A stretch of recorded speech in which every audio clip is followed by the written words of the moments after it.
Hey guys, welcome to my another vlog. Well, actually, welcome to my another reaction because we're about to react to former George, former President George W. Bush addressed about the 9/11. And as you know, tomorrow it is 9/11 for the terrorist attack at New York because America was been attacked before Osama bin Laden sent his thugs over there.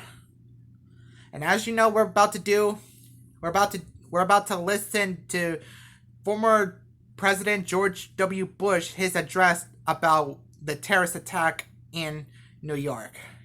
And let's listen for right now. Three, two, one. Good evening.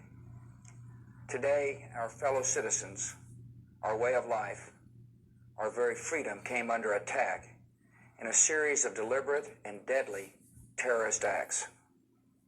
The victims were in airplanes or in their offices, secretaries, businessmen and women, military and federal workers, moms and dads, friends and neighbors. Thousands of lives were suddenly ended by evil, despicable acts of terror. The pictures of airplanes flying into buildings, fires burning, huge structures collapsing, have filled us with disbelief, terrible sadness, and a quiet, unyielding anger.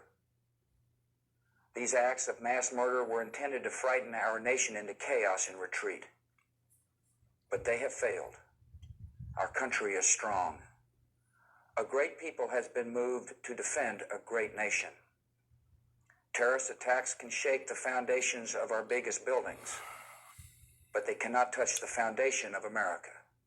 Okay. These acts shatter steel, but they cannot dent the steel of American resolve. America was targeted for attack because we're the brightest beacon for freedom and opportunity in the world, and no one will keep that light from shining. Today, our nation saw evil, the very worst of human nature, and we responded with the best of America, with the daring of our rescue workers, with the caring for strangers and neighbors who came to give blood and help in any way they could. Immediately following the first attack, I implemented our government's emergency response plans. Our military is powerful, and it's prepared. Our emergency teams are working in New York City and Washington, D.C. to help with local rescue efforts. Our first priority is to get help to those who have been injured and to take every precaution to protect our citizens at home and around the world from further attacks. The functions of our government continue without interruption. Federal agencies in Washington, which had to be evacuated today, are reopening for essential personnel tonight and will be open for business tomorrow. Our financial institutions remain strong, and the American economy will be open for business as well.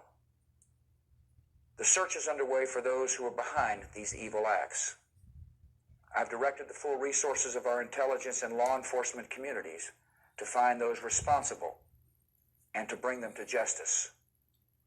We will make no distinction between the terrorists who committed these acts and those who harbor them.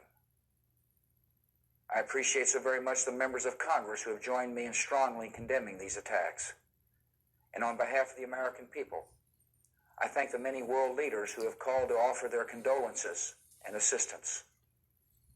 America and our friends and allies join with all those who want peace and security in the world, and we stand together to win the war against terrorism. Tonight, Terrorism I ask never for your wins. prayers for all those who grieve, for the children whose worlds have been shattered, for all whose sense of safety and security has been threatened. And I pray they will be comforted by a power greater than any of us, spoken through the ages in Psalm 23. Even though I walk through the valley of the shadow of death, I fear no evil, for you are with me. This is a day when all Americans from every walk of life unite in our resolve for justice and peace. America has stood down enemies before, and we will do so this time. None of us will ever forget this day. Yet we go forward to defend freedom and all that is good and just in our world. Thank you. Good night. And God bless America. Yep. And that is the address for former President George W. Bush. Like, you know, George W. Bush, the son, that he is the president of the United States. Back in 2001, he gave out an address about the terrorist attack. As you know, his dad died in about 2 years ago. Well, actually, what was that again? Yeah, 3 years ago, like in 2018. Yeah, and that is it. And we will honor those victims. We will never forget those victims when they died on the terrorist attack. And tomorrow we'll be doing the tribute of 9/11. See you tomorrow, everyone, and I'll be recording the video about. I'll be making a video about when WWE makes a tribute for the 20 years anniversary of 9/11, the terrorist attack. See you later, everyone.